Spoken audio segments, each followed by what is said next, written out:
All right. So here we have a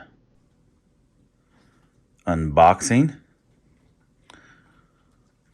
We got a package from eBay, and I can't remember what that is. I think I know which books these are that I ordered. So let's see if I can turn the camera around, and we'll have at it. All right. So we got this here.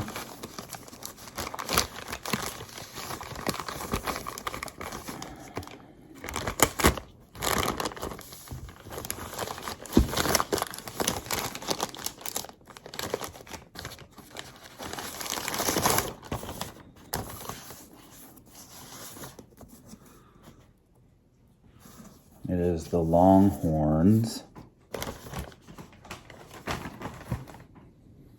It says by the author of Apache Gold and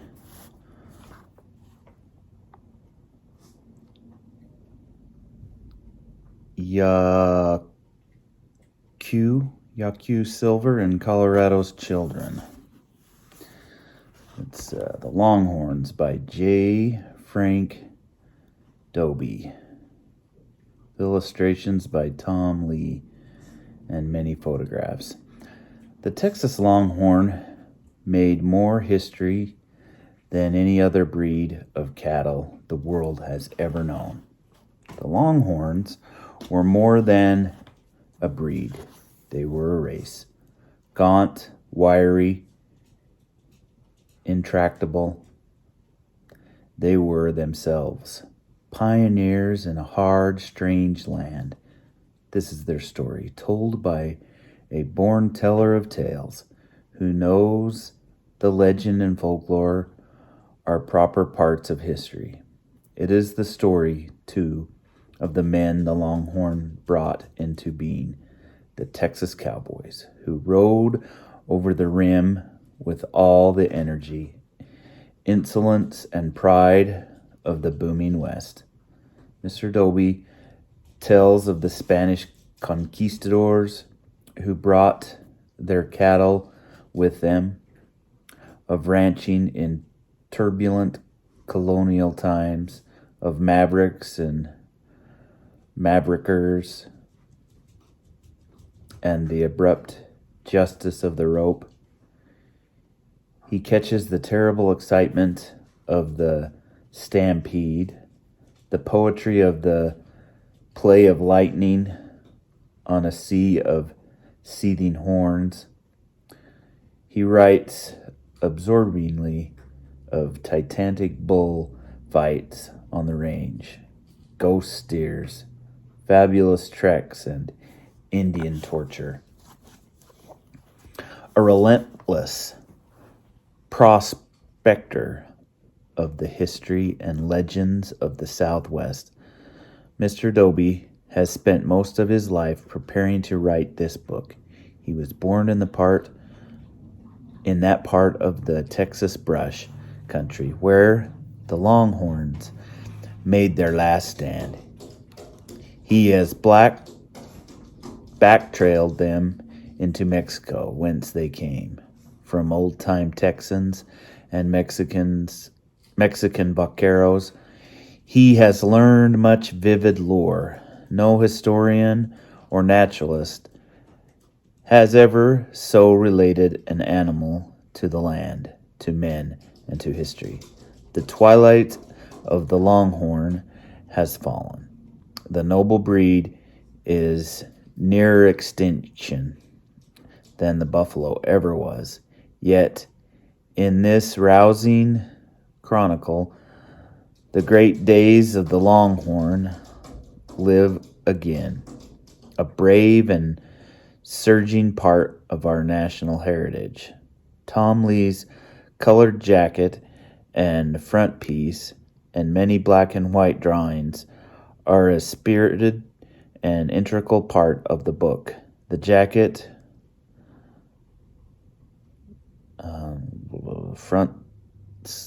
front is piece is produced from a mural he painted for the U.S. Post Office in Odessa, Texas. by courtesy of the Section of Fine Arts, Federal Works Agency, Washington, D.C. Again, there's a copy of that. The Texas Longhorns. I'm excited about that one. And I think this is another by J. Frank Dobie. We'll see. It is. Makes sense. They're both from the Thrift Books. This is Cow People. And here's a picture of J. Frank Dobie. I don't know who's on the front.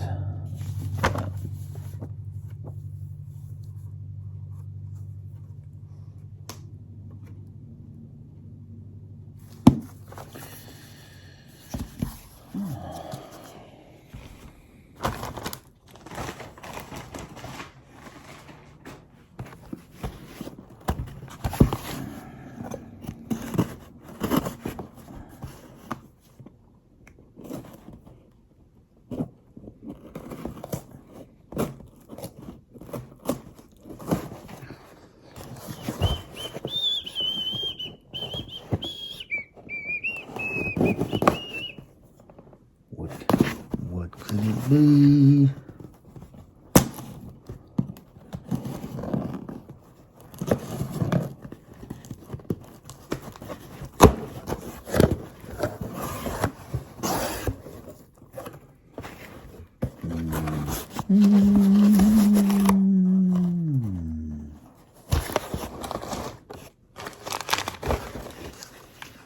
Some interesting paper. I'm just kidding.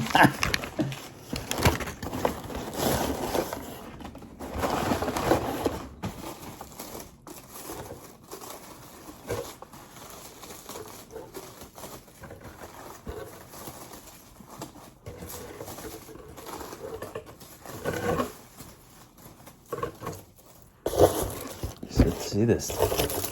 Interesting. Packing material. That's interesting.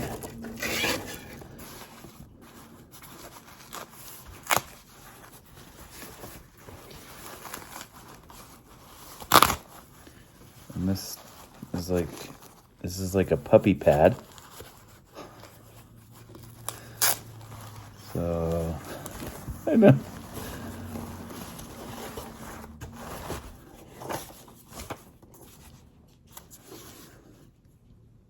Robin Jeffers,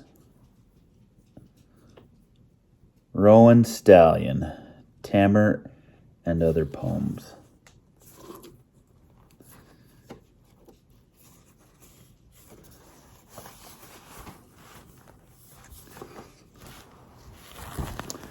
So, since I haven't done a video in Poem a Day series for, well, summer, my boy just went back to school, so yeah, we got a few minutes here. And I bought this book because of one poem. I gotta find it.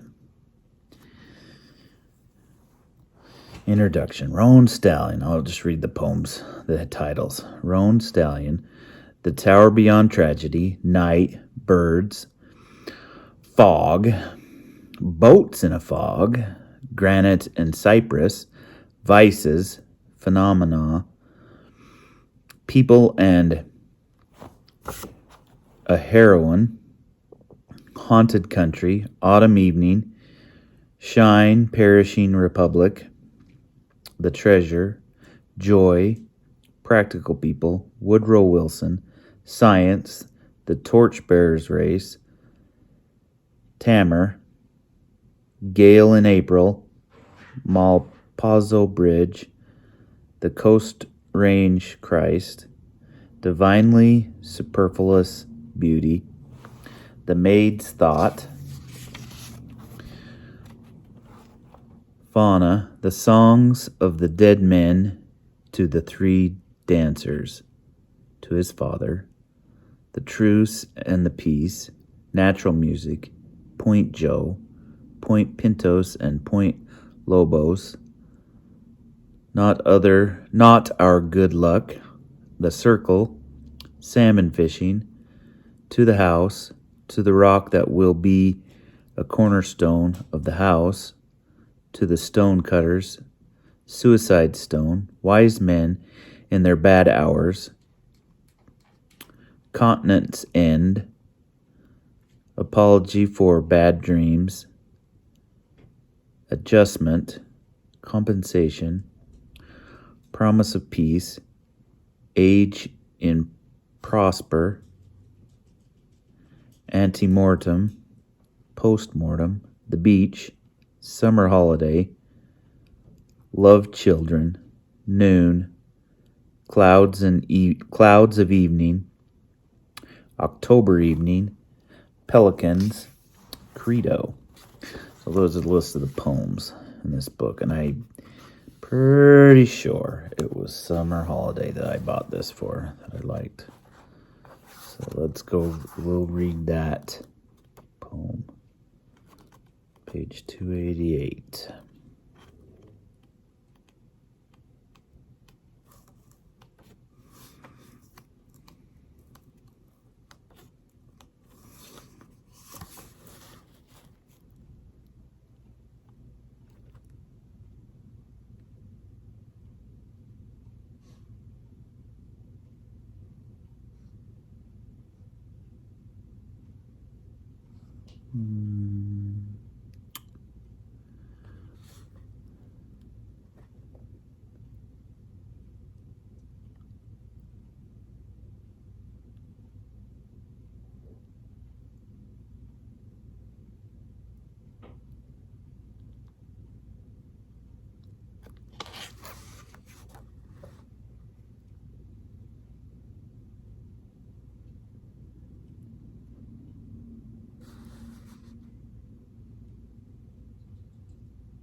I don't know if it was that one or if it was Love Children. We'll read Summer Holiday. Summer Holiday. When the sun shouts and people abound, one thinks there were the ages of stone and the age of bronze and the Iron Age. Iron, the unstable metal, steel made of iron, unstable as his mother. The towered up cities will be stained of rust on mounds of plaster. Roots will not pierce the heaps for a time. Kind rains will cure them. Then nothing will remain of the Iron Age. And all these people but a thigh bone or so, a poem stuck in the world's thought, splinters of glass in the rubbish dumps, a concrete dam far off in the mountain.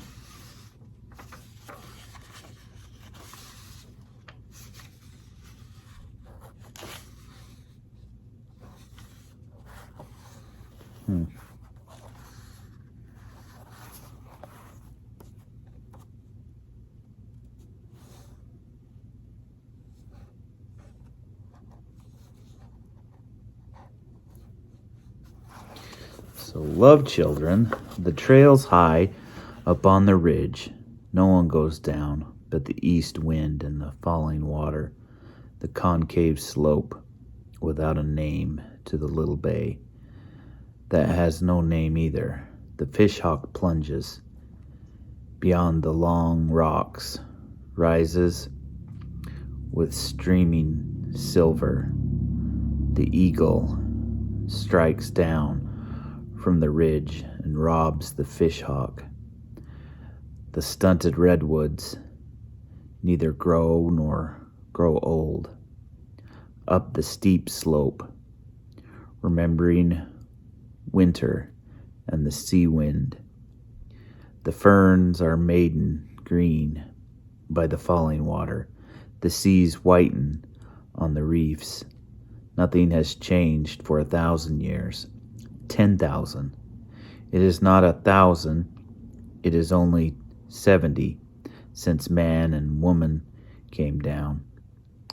The untrampled slope forcing a trail through lupin and mountain laurel. They build a hut against the stream side. The coast cannot remember their names. They had light eyes and white skins, and nobody knew what they fled, why they came. They had children in this place, loved while they clung to the breast, but later, naked, untaught, uncared for, as wild as foxes, a boy and a girl the coast remembers. They would squat beside a squirrel's earth until the furred thing crept out. Then what the small hands caught, the teeth would tear living. What implacable flame of passion, I wonder, left its children forgotten to eat vermin and the raw muscles of the rocks. Love at the height is a bad hearth fire. A wolf in the house to keep the children, I imagine, languorous, sick loathing, miserable renewals, blind insolence. In the eye of the noon sun, they'd stripped to bathe, desire on the salted beach. Between the scurries came bronze clawed like a hawk. The children to see was the deep pearl, the last abandonment. They lived 12 years in the hut beside the stream, and the children died, and the hut is fallen and vanished. The past filled with thicket and vanished utterly. Nothing remains. Certainly a flame burned in this place. Its lamps wandered away, no one knows whither. The flaming oil drops fell and burned out. No one imagines that ghosts move here at noon or at midnight. I'm never sorry to think that here's a planet will go on like this glen, perfectly whole and content after mankind is scummed from the kettle. No ghost will walk under the latter starlight. The little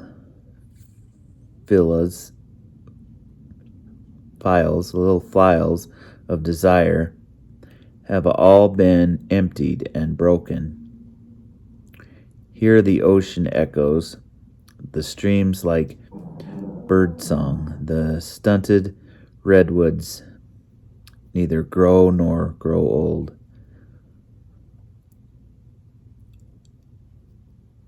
Up the steep slope, remembering winter and the sea wind. The ferns are maiden green by the falling water. The seas whiten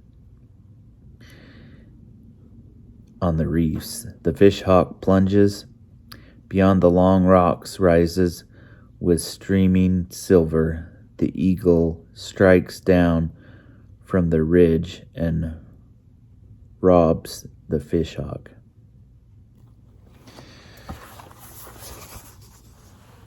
Excellent, huh?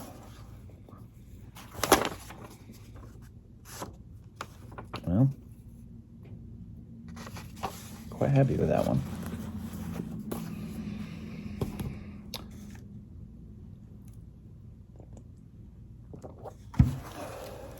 interesting what it came in. Oh, that was my Gatorade. Well, thanks for coming. And don't forget to like, subscribe, share us out. And check out some of our playlists. Check out some of the great YouTube shorts on this channel. Listen well, signing out.